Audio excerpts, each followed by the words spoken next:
Hey guys, welcome to another exciting episode of the Hellhound Show.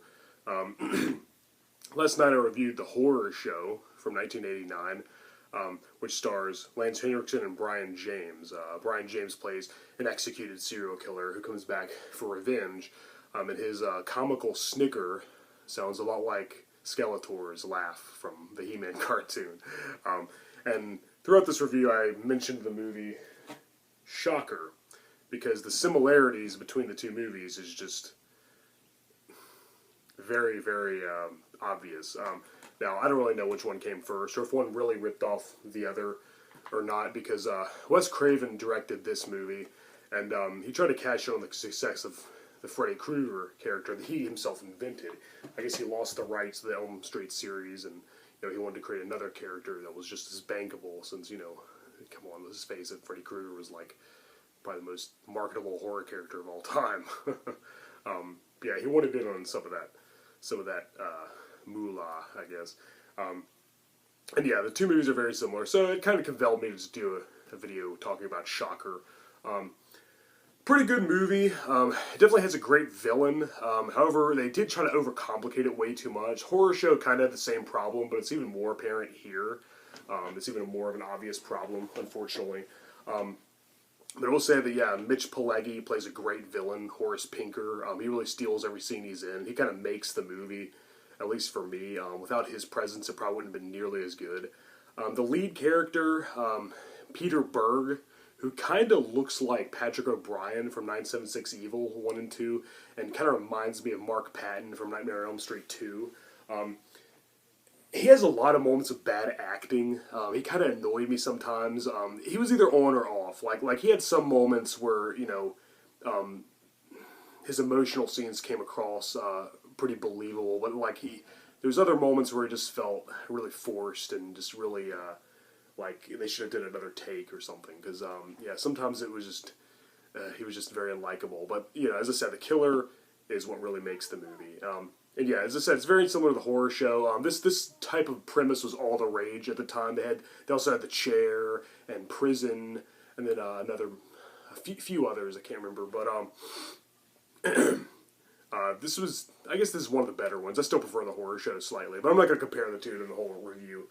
But I will say that both of them probably attempted to create another Freddy Krueger, and I will say that The Horror Show had a more cruel, mean-spirited edge, which I really liked. It was a little more bloody and evil, and this movie played it a little more safe. Wes Craven's kind of actually known for doing that in his movies. Like they can almost be PG-13, especially his later efforts. He started out so great with Last House on the Left, Hills Have Eyes, and of course Nightmare on Elm Street, and a few others. Swamp Thing. I like that movie. I don't care what anybody says. Yeah, all right. Well, let's talk about Shocker. What's it about? Well, I already mentioned Mitch Pileggi plays Horace Pinker, who is a TV repairman. I guess he fixes cable TVs and whatnot. He kills families. That's what he does. He comes to their house. I guess they call him. He comes to fix their TV, but instead he kills them. Whether he fixes their TV or not, as well, I don't know. It'd be kind of funny if he did. And Peter Berg's character, Jonathan Parker, he's having dreams about these killings before they happen for some reason, and I think he even materializes himself at one of the crime scenes somehow, like when Pinker's closing in on one of his victims. I don't know how this works. I think that should have been left out. It was obvious that they were trying to make it like Nightmare on Elm Street, and I think they should have just left it all together. What it should have been is Parker should have just caught Horace Pinker about to murder somebody, and he's the one who turned him in. He was the one that called the cops or whatever. It should still be his fault that Pinker got arrested and sent to the electric chair, which that's what happens. He's in the electric chair, he's executed. But before this happens, in his cell, he performs some kind of black magic ritual. He's got pentagrams and candles, and I think even some evil book. A pretty cool scene. I always like stuff like that. I always like witchcraft in movies. When somebody's practicing voodoo or something. It's a pretty comical moment where I guess the devil or some kind of evil spirit comes out of the TV, and Horace Pinker says, "Come on, give it to me," and he's like, "You got it, baby." It's like a disembodied mouth, like a pair of lips that come out of the TV. It's one of those hilarious things I've ever seen. In fact, the first time I watched it, I thought I imagined it. I had to rewind it and watch it again. I was like, did I really just see that? But it gives him power, I guess, to come back from the dead. Yeah, his body kind of disappears and becomes this electrical force. And so he starts possessing people, which was a great idea. An executed serial killer spirit possessing people to get to the person he wants to take revenge upon. I thought that was an excellent premise. But they complicated it too much. They gave him all these weird electrical powers, and they made it to where he can travel into TVs, which was kind of cool, but it was a little too convoluted. This movie's like a mess. Wes Craven's really hit or miss, as you know, rest in peace. You know, God rest his soul. He was still a horror master and still a genius. But, you know, a lot of his movies weren't all that great. You know, we definitely had some greats like Serpent in the Rainbow and even Scream, you know, which was kind of a self-aware parody of the horror genre, and I think it inspired a lot of terrible movies, but it was still pretty good. This is probably in between. I wouldn't really call it a miss per se, but it definitely has a lot of problems, as I said. They could have done without Peter Berg's character dreaming about the murders. They could have gone without the fact that it highly suggests that he's actually Horace Pinker's son. Oh my god! And he's the one responsible for Horace Pinker walks with a limp, which makes him kind of, you know, makes him even creepier. And Peter Berg's the one who shot him when he was just a little kid. He doesn't remember any of this. All that crap was just unneeded. And the whole love conquers all theme, and the fact that Horace Pinker kills his girlfriend, Peter Berg's girlfriend, and then she comes back as a ghost and warns him. It's all about this necklace. That it's just too complicated. A serial killer gets executed. His ghost comes back to seek vengeance upon the guy who got him arrested. That would have been fine. That would have been a fantastic storyline for a horror film. But they try to overcomplicate it too much. It's just like too many chefs pissing in the stew. It's like fucking Halloween: The Curse of Michael Myers. It's too complicated. They could just kept it simple and it would have been fine.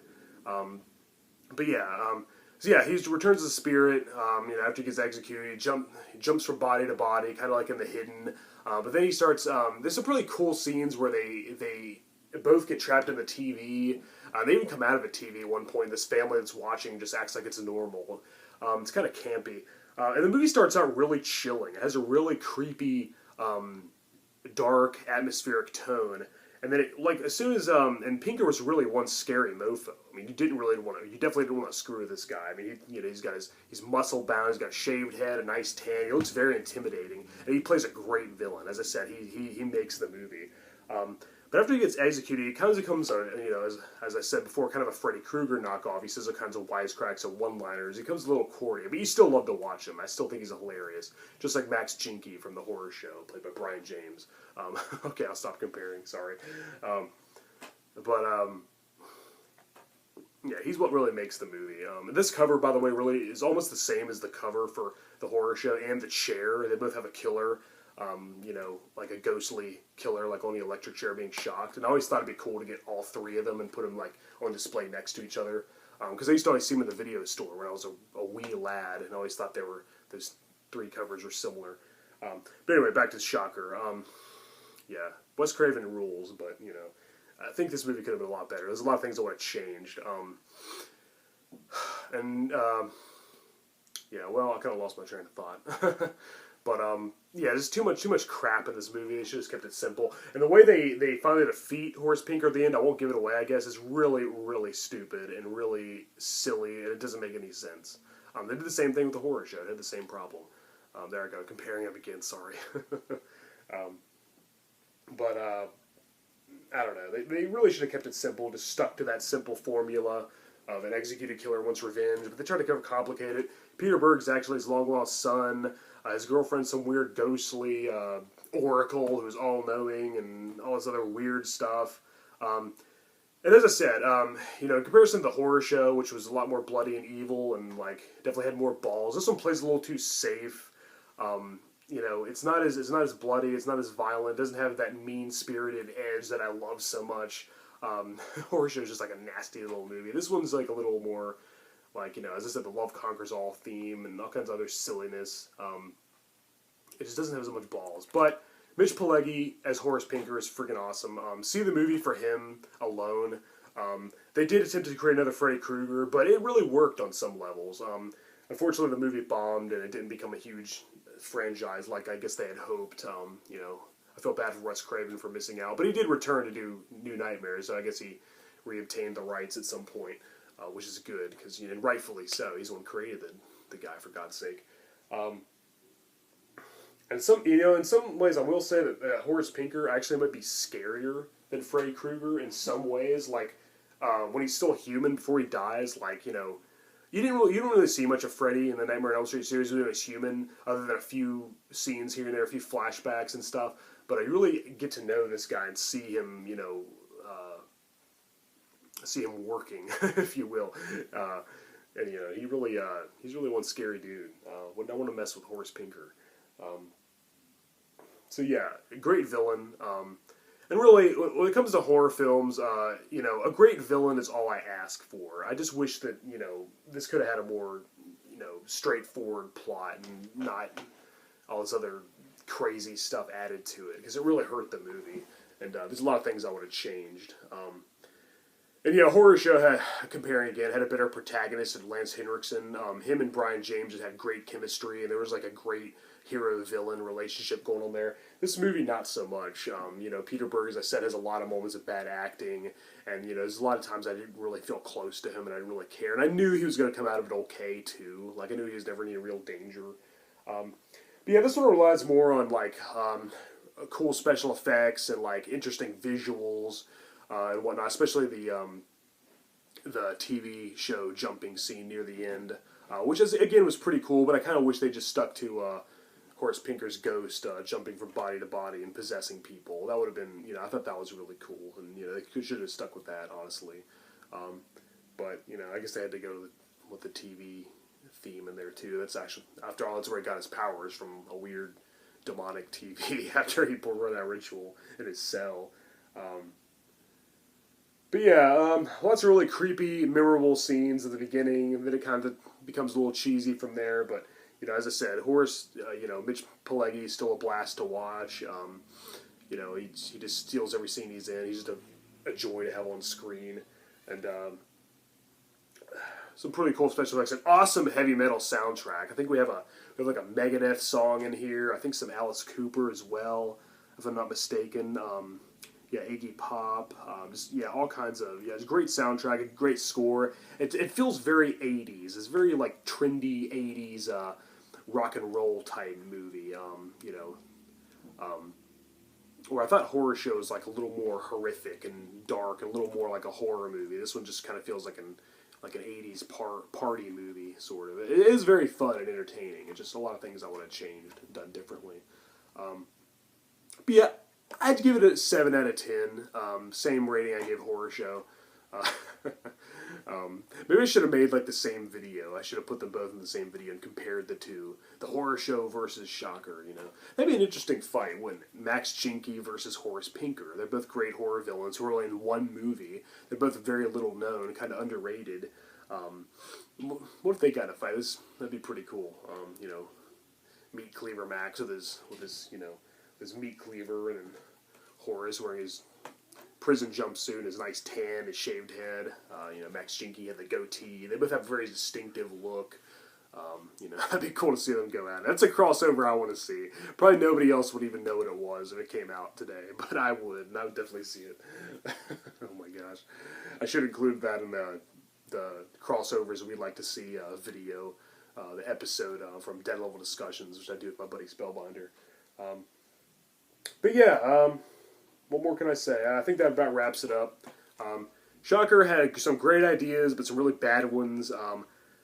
A lot of bad acting from the lead, but a great horror villain. A little too convoluted. Things I would have done differently. But check it out. Give it a shot. Pop it in. Get your, form your own opinion on it. Don't just take my word for it.